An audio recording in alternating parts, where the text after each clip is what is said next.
So, hadn't made many videos lately, been on some jobs where it's really not allowed. I'm gonna see what I can do today. Exit the highway in 2 miles at exit 311. Try not to show any logos or anything. We're working on a lime job. So I've been on the road this morning. You can see the time, about an hour. It's Monday morning. And it's 2 hours, 15-minute drive, something like that. And we're doing lime stabilization or lime dry down. Putting out about 2 loads a day at about 18 pounds per square yard. And it works pretty good. It's a really light clay, like 85 to 95 pounds per cubic foot. And it doesn't have much mica in it. Chalcopyrite, fool's gold, whatever you want to call it. So it's decent dirt. It just, you can't mechanically dry it. They run through the summer and tried to dry it and just weren't able to. So it's a contractor I work for all the time. So I got called in to lime treat it, and we've been treating a couple of days a week because it's not a very big site, and I put out 2 loads at 7,500 square yards, and I mean, I'm out of real estate. In half a mile, so exit the highway at exit 311. But I'll make some videos of it today. It works well. We've also been finishing up a cement treatment on one of the other jobs that's on this video near Charleston.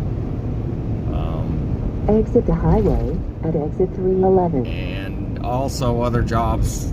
We just finished a job at Francis Marion University on the parking lot. We stabilized it with cement, and had a little bit of go back on it. I generally don't treat anything less than 12 to 14 inches. Feet, turn right onto US 1. The engineer wanted 8 inches. Right onto US 1. Well, 8 inches wasn't enough to bridge it, and so we had to go back and retreat some stuff, and it's just,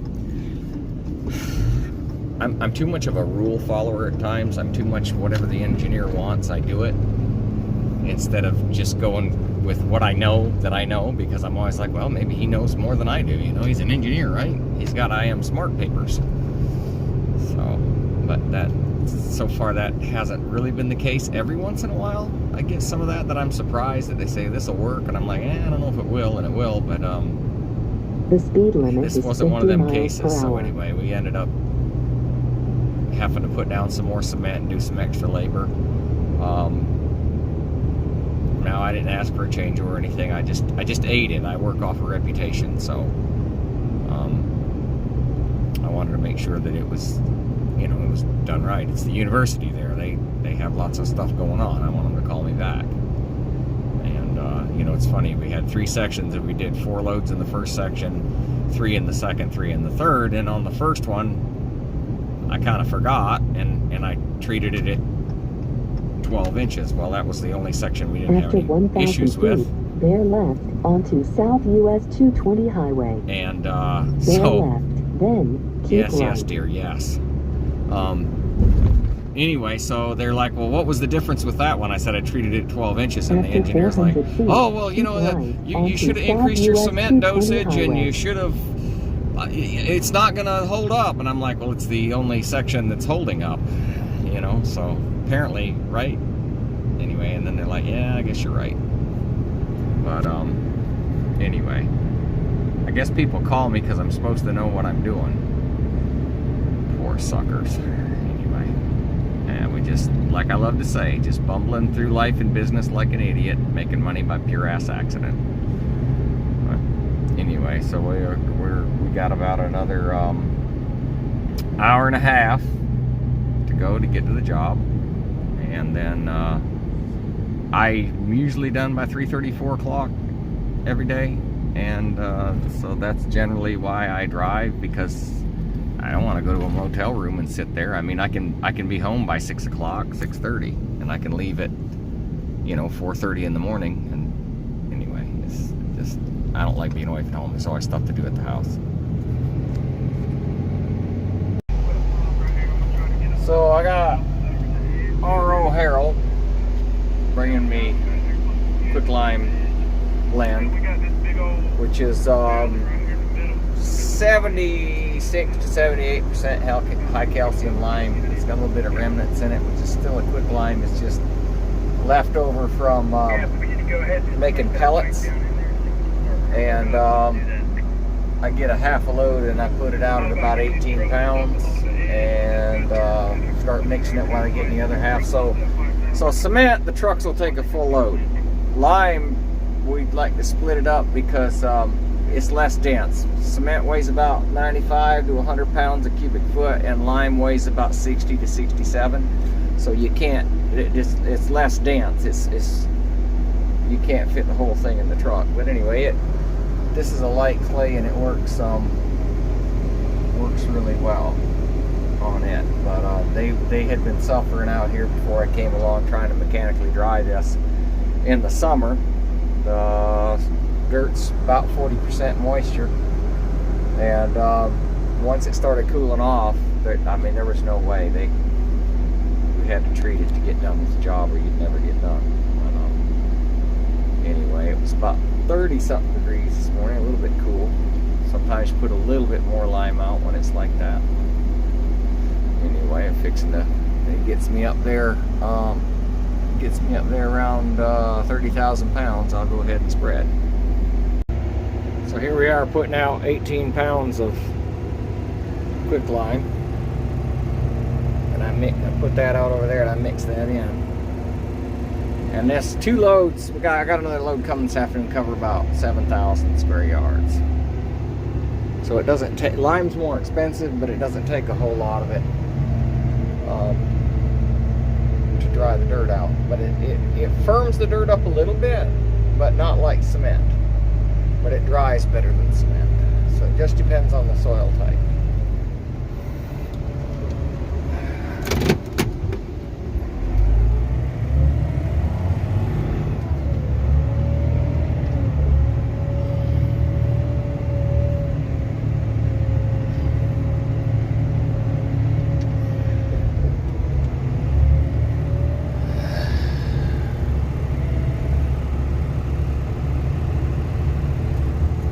Anyway, we'll put this out. I get about a half a load at a time, and then I'll mix it. And by that time, they're going to Danville, Virginia, and picking up another load. R.O. Harrell is, and actually, we may make a video with R.O. Harrell showing how to unclog a pneumatic trailer when it gets plugged up for training purposes. I had one. R.O. Harrell was bringing cement to me on another job in Mooresville, North Carolina, and a piece of the bag from the bag brake system got in the line and got it plugged up, and one of my guys was there, and I talked them through how to get it unclogged, and they got it unclogged, and they were fairly impressed with that. So he wanted to know if I'd do a YouTube video because he knew I had a channel. I told him that I would, so I will. So the second half of the first load, they've gone to get another load from the terminal, and I'm mixing it in. I'm double mixing everything. The drag box is coming over here to lay it down so they can start packing it. Put another lift on it to protect it. Because lime dries the soil out well, but it's got to have something on it or it'll rehydrate. Got to put rock on it or another lift of dirt or something like that, where cement kind of holds out the moisture. But anyway, I'll mix this second half twice until you can't see any chips of lime. But you can see the difference in the moisture on that dirt over there, and then what we put lime on it. It does a good job. About 2%, 18 pounds per square yard of lime. Doesn't take a whole lot. Lime's a little more expensive than cement, but it has better yields. So it's kind of a wash. They kind of run neck and neck with each other. Kind of depends on availability. This lime here is coming from Ripplemead, Virginia. This is Lhoist North American lime, and R.O. Harrell is the company that's hauling it for me. They're great guys. We use them, and we also use Banks Trucking, Barnes Trucking. Sorry, not Banks, Barnes Trucking. They job when Paxton Barnes over there. But anyway, we're just trying to get it all done. So here's the difference between treated and not, and this is 2%. This is about 16 to 18 pounds. So this is the treated after it's been run through, and it'll continue for about 7 days.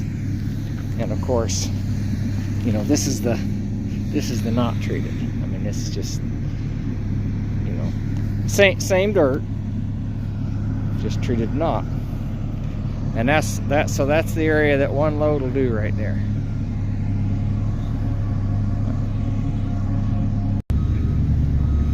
So the lime, like I said, is coming from Lhoist, and R.O. Harrell is the hauler that we're using. And there's my favorite driver, Leonard. And R.O. Harrell's got good drivers, so I'm not saying that. I'm just saying Leonard's my favorite.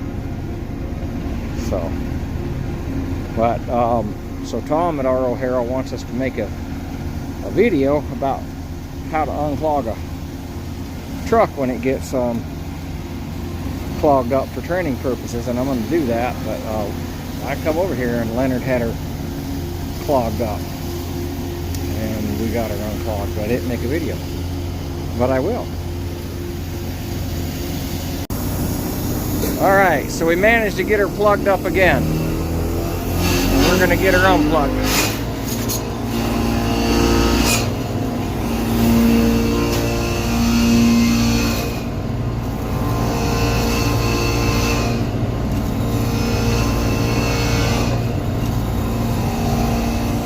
Yeah, that's all it took.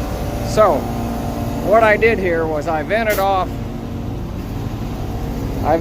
all of the air out of the tank, and then I turned off all the vibrators, and then I turned on the line air, and then I went and I started at the front, and I started opening the valves, and the air, because it couldn't go through here, shot up inside the tank, and then I shut it back off. Well, that makes the surge in the line, and it eventually blow it on out. So we're down to 900 pounds. We're gonna clean out this last little bit right here.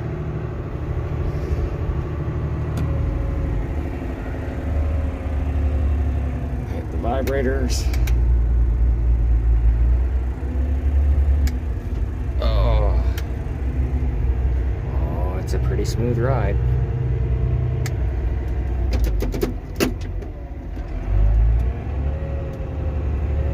I got 300 pounds now. Yeah, we'll get this last little bit out. We'll park the truck, get it ready for tomorrow.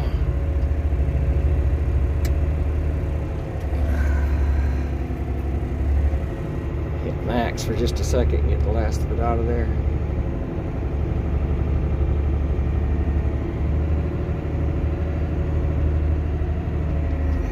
Vibrator another time or two. Alright, cut it off, close the gate. Pull it around there and park it, so cut the PTO off. So Mr. Leonard can start loading, even if my punk ass is late in the morning, which it's generally not, but just in case.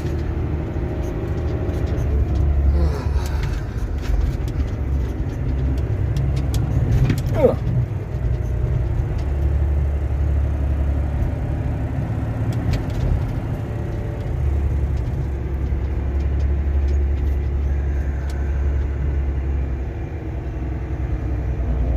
man.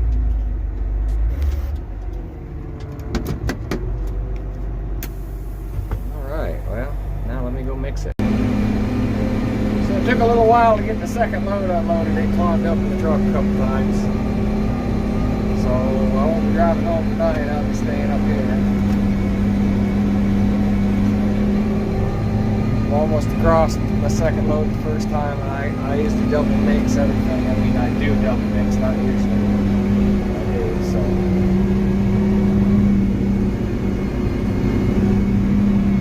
Looks like snow.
finished mixing this.